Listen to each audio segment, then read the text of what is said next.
Hello. आज हम बात करेंगे arterial supply of the heart.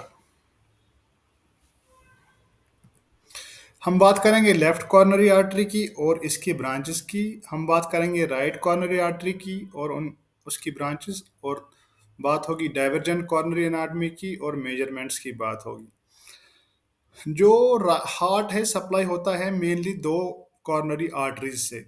Coronary मतलब हार्ट हार्ट की आर्टरी से। हमारे पास लेफ्ट कॉर्नरी आर्टरी है और राइट कॉर्नरी आर्टरी है। यहाँ पर आप दे सकते हैं लेफ्ट कॉर्नरी आर्टरी ओरिजिन हो रही है लेफ्ट कॉर्नरी साइंस से, और राइट कॉर्नरी आर्टरी ओरिजिन हो रही है राइट कॉर्नरी साइंस से, जो कि प्रेजेंट होते हैं साइंस ऑफ वेलसलवा में। यहाँ पर आप देख सकते हैं origin of the coronary arteries. ये आप देख सकते हैं हमारे पास जैसे ही हमारा एओर्टिक वेल्व खत्म होता है, जो पहला पार्ट होता है हमारा असेंडिंग ईओटा का या ईओटिक रूट का, उसको हम बोलते हैं साइंस ऑफ वेलसल्वा या साइंस पोर्शन बोलते हैं। इसके तीन कस्प्स होते हैं, अ, तीन साइंसेस होते हैं तीन कस्प्स के। ये हमारा left coronary sinus, right coronary sinus और non coronary sinus. Left coronary sinus से ऑरिजिनेट होती है हमारी लेफ्ट मेन कॉर्नरी आर्टरी, जो कि डिवाइड होती है लेफ्ट एंटीरियर डिसेंडिंग आर्टरी में और लेफ्ट सर्कमफ्लेक्स में। और राइट कॉर्नरी साइंस से ऑरिजिन होती है हमारी राइट कॉर्नरी आर्टरी। अब बात होगी लेफ्ट एंटीरियर डिसेंडिंग आर्टरी। जैसे मैंने आपको बताया कि हमारी जो लेफ्ट मेन है, ये ओरिजिन होगी हमारी लेफ्ट कॉर्नरी साइंस से, और देन ये डिवाइड होगी लेफ्ट एंटीरियर डिसेंडिंग आर्टरी में और हमारी लेफ्ट सर्कमफ्लेक्स आर्टरी में। तो अब बात होगी लेफ्ट एंटीरियर डिसेंडिंग आर्टरी की। जो हमारी लेफ्ट एंटीरियर डिसेंडिंग आर्टरी है, ये एंटीरियर इंटरवेंट्रिक्युलर ग्रूव में प्रेजेंट होती है, और यूजुअली ये देती है 2 से 6 डायगोनल ब्रांचेस और 3 से 5 सेप्टल ब्रांचेस। कहीं कहीं पर लिखा हुआ है कि 9 डायगोनल ब्रांचेस भी दे सकती है। सो आप देख सकते हैं ये हमारी लेफ्ट एंटीरियर डिसेंडिंग आर्टरी है। ये प्रेजेंट है इंटरवेंट्रिक्युलर एंटीरियर इंटरवेंट्रिक्युलर ग्रूव में, और ये दे रही है हमारी डायगोनल ब्रांचेस। ये यहाँ पर डायगोनल ब्रांचेस है, आप देख सकते हैं। और यहाँ से दे रही है सेप्टल ब्रांचेस। तो जो हमारी यूजुअली क्या होता है, 2 से 6 डायगोनल ब्रांचेस देती है और 3 से 5 आपकी सेप्टल ब्रांचेस देती हैं। 90% लोगों में 1 से 3 डायगोनल ब्रांच होती है, और कभी कभी एक लेस देन 1% लोगों में डायगोनल ब्रांच एब्सेंट भी हो सकती है। डायगोनल ब्रांचेस सप्लाई करती है anterior lateral portion of the left ventricle. और सेप्टल ब्रांचेस जो होती हैं, वो मैंने आपको बताया 3 से 5 हो सकती है, और वो सप्लाई करती है इंटरवेंट्रिकुलर सेप्टम को। लेकिन कौन से वाले हिस्से को? उसके एंटीरियर सुपीरियर, ऊपर वाले हिस्से को, anterior superior 2/3 of the ventricular septum को सेप्टल ब्रांच सप्लाई करेगी।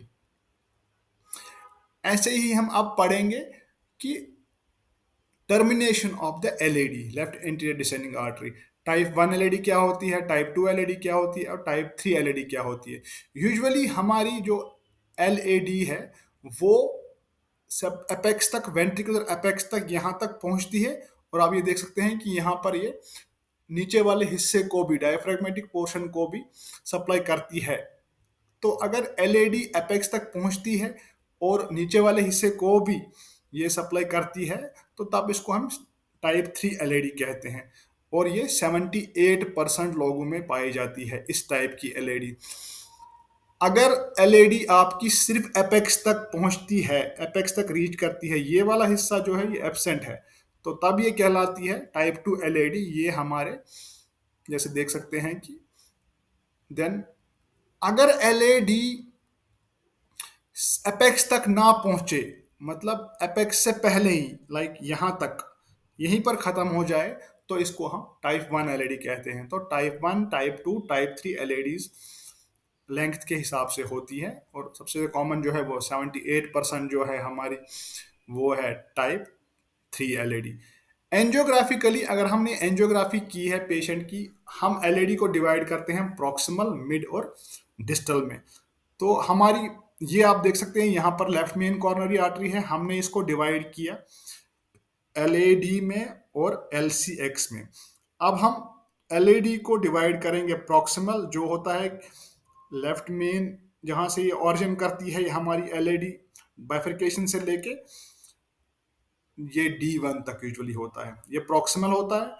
और यहाँ से D1 से लेके D2 तक ये जो हिस्सा है ये मिड वाला होता है, और D2 के बाद वाला हिस्सा जो है वो डिस्टल एलईडी कहलाएगा। अब बात होगी LCX या लेफ्ट सर्कमफ्लेक्स आर्टरी की। लेफ्ट सर्कमफ्लेक्स आर्टरी जो है लेफ्ट मेन बाइफरकेशन से स्टार्ट होती है, और ये लेफ्ट एवी ग्रूव में होती है, लेफ्ट कॉर्नरी साइंस में होती है। मैं आपको दिखा रहा हूँ यहाँ पर, ये देखिए ये हमारा लेफ्ट एवी ग्रूव में होती है या कॉर्नरी सल्कस में प्रेजेंट होती है, और बाद में ये इस लेफ्ट बॉर्डर पे पहुंच के पीछे की तरफ मुड़ जाएगी, और देन ये पीछे वाले हिस्से में एवी ग्रूव में प्रेजेंट होगी। और ये यूजुअली देती है obtuse marginal arteries. Obtuse marginal arteries यहाँ पर लेफ्ट वेंट्रिकल के अपर वाले हिस्से फ्री वाल को सप्लाई करेंगे, और देन ये कुछ हमारी राइट एट्रियम को भी सप्लाई करेगी, राइट एट्रियल ब्रांचेस देती है, और ये ऑब्ट्यूज मार्जिनल ब्रांचेस देती है। तो यहाँ पर आप देख सकते हैं ये, अगर तो हमारी सरकमफ्लेक्स आर्टरी जो है LCX वो नॉन डोमिनेंट है, मतलब यूजुअली क्या होता है, यूजुअल में राइट डोमिनेंट कॉर्नरी सर्कुलेशन होती है 85% लोगों में। LCX हमें एक या दो एट्रियल ब्रांचेस देती है और 1 से 3 ऑब्ट्यूज मार्जिनल ब्रांचेस देती है, जो कि लेटरल फ्री वॉल को सप्लाई करती है। 8% लोगों में जो कॉर्नरी डोमिनेंस होती है वो होती है लेफ्ट डोमिनेंस। उनमें left atrial branch, obtuse marginal branch, PLV और PDA वो LCX से आती है। और अगर तो हमारी राइट डोमिनेंट है सर्कुलेशन, तो हमारी PDA एंड PLV जो है वो आएगी राइट कॉर्नरी आर्टरी से। अगर लेफ्ट है तो PDA PLV आएगी हमारी LCX से। सिमिलरली हम LCX को एंजियोग्राफिकली डिवाइड करते हैं प्रॉक्सिमल, मिड और डिस्टल में। तो प्रॉक्सिमल जो है हमारी LCX वो ओरिजिन ऑफ द LCX से लेकर फर्स्ट ऑप्टूज मार्जिनल ब्रांच तक, और देन फर्स्ट ऑप्टूज मार्जिनल से सेकंड ऑप्टूज मार्जिनल तक मिड, और सेकंड ऑप्टूज मार्जिनल के बाद वाला जो हिस्सा है वो है हमारा डिस्टल LCX। यहाँ पर लिखा हुआ है ऑरिजिन फर्स्ट ऑप्टूज मार्जिनल तक प्रॉक्सिमल, फर्स्ट से सेकंड ऑप्टूज मार्जिनल तक मिड, और फिर उसके बाद डिस्टल, सेकंड ऑप्टूज मार्जिनल के बाद डिस्टल। ये आपको मैं फिर से दिखा रहा हूँ, ये लेफ्ट मेन है हमारी, डिवाइड हो रही है LAD में। ये आप डायगोनल देख रहे हैं, डायगोनल। और ये आप देख सकते हैं ये हमारी सर्कमफ्लेक्स है, लेफ्ट एवी ग्रूव में जा रही है, और देन पोस्टीरियर साइड में जाएगी, वहां पर एवी ग्रूव में, लेफ्ट एवी ग्रूव में प्रेजेंट रहेगी। और देन ये देखिए ऑब्ट्यूज मार्जिनल देती है ब्रांचेस, और सम एट्रियल ब्रांचेस देती है। और अगर तो ये डोमिनेंट है तो मतलब PDA जो यहाँ से आ रही है हमारी, और PLV जो यहाँ से आ रही है, PDA PLV यहाँ से आएगी, it will come from circumflex से आएंगी। और अगर तो राइट डोमिनेंट है जो कि 85% लोगों में होता है, तब हमारी PDA और PLV राइट कॉर्नरी आर्टरी से आएगी। अगर तो को डोमिनेंट है, कभी कभी लोगों में 7% लोगों में को डोमिनेंट सर्कुलेशन होती है, तो यूजुअली PDA यहाँ से आएगी और PLV यहाँ से आएगी। LCX से PLV आएगी और RCA से हमारी PDA आएगी। सो यूजुअली क्या होता है, लेफ्ट मेन कॉर्नरी आर्टरी जो होती है वो डिवाइड होती है दो आर्टरीज में, LAD और LCX में। तो उसको बोलते हैं बाइफर्केशन होता है उसका। लेकिन 30%, 25 से 3% लोगों में हम हमारी लेफ्ट मेन कॉर्नरी आर्टरी ट्राइफरकेट हो जाती है, उसके 3 हिस्से होते हैं। और जो वो थर्ड वाला हिस्सा होता है वो होता है रेमस इंटरमीडियस। सो आप यहाँ पर देख सकते हैं कि यूजुअली एलएडी जो है हमारी, ये हमने कॉरोनरी एंजियोग्राफी में से पिक्चर ली है। तो ये हमारी एलसीएक्स है, ये आप देख सकते हैं एलसीएक्स। और ये हमारी ऊपर ये जो आर्टरी है ये एलएडी है। और बीच में जो ये आर्टरी है यहाँ पर, ये हमारी रेमस है। ये लैटरल वॉल को सप्लाई करती है और ये 25 से 30% लोगों में प्रेजेंट होती है, रेमस इंटरमीडियस। अब बात की जाएगी राइट कॉर्नरी आर्टरी की और इसके ब्रांचेस की। राइट कॉर्नरी आर्टरी जैसे मैंने आपको बताया, ये स्टार्ट होती है राइट कॉर्नरी साइंस से, फिर ये जाएगी राइट कॉर्नरी सेल्कस में और सप्लाई करेगी। स्टार्ट इसके ब्रांचेस आएंगे और फिर ये पीछे की तरफ मुड़ जाएगी हार्ट के, और देन ये पीडी और पीएलवी में डिवाइड होगी। तो मैं आपको वही दिखा रहा हूँ, इसकी कितनी ब्रांचेस होती है। इसकी कोनस आर्टरी ब्रांच होती है, एसे नोडल आर्टरी ब्रांच होती है, राइट एट्रियल ब्रांचेस होती है, राइट वेंट्रिकुलर ब्रांचेस होती है, और एक्यूट मार्जिनल ब्रांच जो कि free wall of the right ventricle को सप्लाई करती है। यहाँ पर आप देख सकते हैं हमने राइट कॉर्नरी साइंस से आरसीए का ओरिजिन उठते हुए देखा, और देन ये कोनस आर्टरी है। ये कोनस आर्टरी यहाँ पर, यहाँ की तरफ जाएगी, पहली आर्टरी होती है यूजुअली इसकी, और यहाँ पर हमारा राइट वेंट्रिकुलर आउटफ्लो होता है। तो ये कोनस आर्टरी आरवीओटी को सप्लाई करती है, आरवीओटी को। और ये आप देखते हैं साइनो एट्रियल आर्टरी उठ रही है राइट वेंट्रिकुलर आरसीए से। राइट साइनो आर्टरियल आर्टरी यहाँ से आ रही है और साइनो आर्टरियल नोड को सप्लाई कर रही है।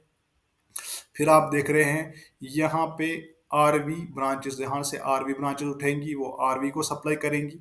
और फिर आप देख रहे हैं हमारी राइट कॉर्नरी सल्कस में जो ये आर्टरी है ये पीछे की तरफ मुड़ जाएगी, और फिर ये पोस्टीरियर राइट कॉर्नरी सल्कस में रहेगी, और अल्टीमेटली ये यहाँ पहुँच के, इसको क्रक्स ऑफ हार्ट बोलते हैं, तो यहाँ पहुंच के ये पीडीए जो पोस्टीरियर इंटरवेंट्रिकुलर सल्कस में प्रेजेंट होती है, PDA supply artery, PDA artery देगी और ये पीएलवी आर्टरी देगी। तो अब बात होगी कोनस आर्टरी की, जो मैंने आपको यहाँ दिखाया है।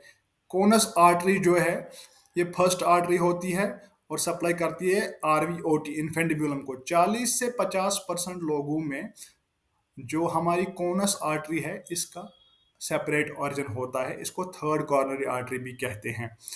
सो ऐसे नोडल आर्टरी जो मैंने यहाँ आपको दिखाई, ऐसे नोडल आर्टरी ये जो है 50 से 60% लोगों में ऐसे नोडल आर्टरी जो है वो राइट कॉर्नरी आर्टरी से ऑरिजिनेट होती है, लेकिन लगभग 35 से 40% लोगों में ऐसे नोडल आर्टरी जो है वो एलसीएक्स से भी आ सकती है। मैं आपको फिर से बता रहा हूँ राइट कॉर्नरी डोमिनेंट सर्कुलेशन क्या होती है और लेफ्ट कॉर्नरी डोमिनेंट सर्कुलेशन क्या होती है और को डोमिनेंट कॉर्नरी सर्कुलेशन क्या होती है। अगर तो राइट डोमिनेंट कॉर्नरी सर्कुलेशन है जो कि 85% लोगों में प्रेजेंट होता है, आरसीए जो है वहां से एवी नोडल आर्टरी आएगी, पीडीए जो कि posterior inferior 1/3 of the ventricular septum को सप्लाई करेगी। जब हमने पढ़ा था एलएडी तो हमने सेप्टल आर्टरीज पढ़ी थी, उसकी सेप्टल ब्रांचेस पढ़ी थी, और हमने बोला था कि एलएडी की जो सेप्टल ब्रांचेस है वो anterior superior 2/3 of the ventricular septum को सप्लाई करेगी, जो कि रिमेनिंग हिस्सा है सेप्टम का 1/3 पोस्टीरियर इंफीरियर, वो पीडीए से आता है। और आरसीए देगी वन और more PLV branches which supply the posterior lateral portion of the ventricle. So right dominant circulation 85% लोगों में देगी पीडीए एंड पीएलवी। कोडोमिनेंट मैंने आपको बोला था 7% लोगों में होता है यूजुअली। इसमें क्या होता है, यूजुअली आरसीए से पीडीए उठती है और एलसीएक्स से पीएलवी उठती है, या they can have more, one और मोर पीडीए हो सकती है। उनमें पीडीए कभी कभी डबल भी होती है, एक स्मॉल पीडीए होती है, और पीएलवी मल्टीपल पीएलवीज होते हैं। तो ये जो ब्रांचेस हैं ये दोनों से आएंगी। और हमारी लेफ्ट डोमिनेंट सर्कुलेशन अगर जो है तो उसमें पीडीए और पीएलवी जो है मेजर जो है वो आती है, 8% लोगों में होता है, वो आती है हमारी एलसीएक्स से। कुछ लोगों में जिनमें कि एलएडी टाइप 1 होती है, मैंने आपको बोला था टाइप 1, टाइप 2 और टाइप 3 एलएडी हो सकती है as per the length of the LAD. Type 1 LAD मैंने आपको बोला था कि एलईडी जो है वो एपेक्स तक नहीं पहुंचती, उससे पहले ही टर्मिनेट हो जाती है, जो कि 22% लोगों में होता है। तो इस केस में जब आपकी एलईडी जो है वो एपेक्स तक नहीं पहुंचे और उससे पहले ही खत्म हो जाए, इस केस में आरसीए जो पीडीए देगी वो एपेक्स को सप्लाई करेगी। और इस टाइप ऑफ आरसीए को हम सुपर डोमिनेंट आरसीए कहते हैं। एंजियोग्राफिकली हमने फिर से डिवाइड किया आरसीए को प्रॉक्सिमल, मिड और डिस्टल में। हमने प्रॉक्सिमल आरसीए, इट्स ओरिजिन, जो इसका ओरिजिन है वो राइट कॉर्नरी साइंस से लेके इसकी पहली आरवी ब्रांच तक जो है हिस्सा वो प्रॉक्सिमल आरसीए है। और फिर मिड आरसीए हमने बोला आरवी ब्रांचेस के अराउंड, जो आरवी ब्रांचेस दे रही है पीडीए तक मिड आरसीए है। और जब आरसीए डिवाइड होती है पीडीए और पीएलवी में, उसके बाद इसको डिस्टल आरसीए कहा जाता है। फिर से हम कॉर्नरी आर्टरी सर्कुलेशन की बात करेंगे। हमने बोला एलएडी की जो ब्रांचेस है, डायगोनल ब्रांचेस है, वो anterior lateral portion of the LV को सप्लाई करेगी। सेप्टल हमने बोला, सेप्टल भी डायगोनल एलएडी की ब्रांचेस होती है, anterior superior tooth of the ventricular septum को सप्लाई करेगी। एलए ब्रांचेस आती है हमारी एलसीएक्स से। ओएम हमारी आती है एलसीएक्स से, वो करती है lateral free wall of the LV को सप्लाई। कोनस, कोनस आर्टरियां यूजुअली राइट कोनस और लेफ्ट कोनस भी हो सकती है, जो कि एलईडी से आती है, वो आरवीओटी को सप्लाई करेगी। ऐसे नोडल आर्टरी हमने बोला यूजुअली आरसीए की ब्रांच होती है 50 to 60% लोगों में, और बाकी लोगों में it can be from LCX. AV nodal artery जो होती है यूजुअली आती है डोमिनेंट सर्कुलेशन से। 85% लोगों में वो जो होता है वो राइट डोमिनेंट होता है। पीडीए मैंने आपको बताया 1/3 posterior inferior 1/3 of the ventricle septum को कर सकती है। और पीएलवी जो है पोस्टीरियो लेटरल एलवी को सप्लाई करती है। अब बात की जाती है डाइवर्जेंट कॉर्नरी एनाटॉमी की। 1 से 2% लोगों में कॉर्नरी एनाटॉमी जो है वो डाइवर्जेंट हो सकती है, मतलब एनोमोलियस ओरिजिन ऑफ एलसीएक्स फ्रॉम एलसीएक्स जो है वो आरसीए से आएगा, और एलएडी और एलसीएक्स का ऑस्टिया जो है वो सेपरेट होगा, मतलब लेफ्ट मेन होगी ही नहीं। एलएडी और एलसीएक्स जो है वो सेपरेटली ओरिजिन हो रही है लेफ्ट कॉर्नरी साइंस से। Separate origin of RCA and conus, तो हमने बोला कि आरसीए और कोनस जो है उनका अलग अलग सेपरेट ओरिजिन हो सकता है। अब बात करते हैं कुछ मेजरमेंट्स की, लेंथ्स की। लेफ्ट मेन कॉर्नरी आर्टरी जो होती है यूजुअली 125 1 to 25 mm की होती है। अगर ये 1 सेंटीमीटर से कम की इसकी लेंथ है तब हम इसको शॉर्प लेफ्ट मेन बोलते हैं। एलईडी यूजुअली मेजर होती है 10 से 13 सेंटीमीटर की होती है। नॉन डोमिनेंट सर्क जो होती है वो 6 से 8 सेंटीमीटर की होती है। आरसीए 12 से 14 सेंटीमीटर की होती है बिफोर पीडीए देने से पहले ये 12 से 14, तो हमें ये लेंथ याद रखनी पड़ेगी। डायमीटर की बात करें तो लेफ्ट मेन कॉर्नरी आर्टरी और एलईडी का यूजुअल डायमीटर 2 to 5 mm होता है। एवरेज 4 होता है लेफ्ट मेन का, और एलईडी का एवरेज 3.6 होता है। एलसीएक्स और आरसीए 1.5 to 5.5 हो सकती है। मीन एलसीएक्स का 3 है और आरसीए का मीन जो है वो 3.2 है। एलईडी एंड एलसीएक्स यूजुअली टेपर होती हैं, मतलब ऊपर मोटी जहां से स्टार्ट हो रही है और फिर पतली हो जाती है, टेपर हो जाती है। जबकि आरसीए की जो उसकी ल्यूमेन है ना यूजुअली वो मेंटेन करती है, उसका ल्यूमेन टेपर नहीं होता है जब तक वो पीडीए ना दे। अगेन मैं आपको यही यहां पर दिखा रहा हूं, ये टेबल आप देख सकते हैं। सो ओकेजनली राइट और left coronary ostia arise 1 centimetre और मोर। यूजुअली यूजुअली क्या होता है कि राइट और लेफ्ट कॉर्नरी ऑस्टिया जो है वो अपने साइंस के से नहीं उठती हैं, वो थोड़ा ऊपर से उसका ओरिजिन होता है, 1 सेंटीमीटर या 2.5 सेंटीमीटर एबो साइनोटिब्यूलर जंक्शन के ऊपर से आएंगी वो। मतलब जो हमारा कॉर्नरी, हमने बोला जो हमारा साइंस ऑफ वेलसल्वा है वहां से ना उठ के उसके जो ऊपर वाला डिवीजन होता है उसको हम साइनोटिब्यूलर जंक्शन कहते हैं, उससे भी ऊपर उठती हैं। अगर ऐसा हो तो इस ऑस्टियल डिसलोकेशन को हम high take off coronary artery कहते हैं। Thank you very much.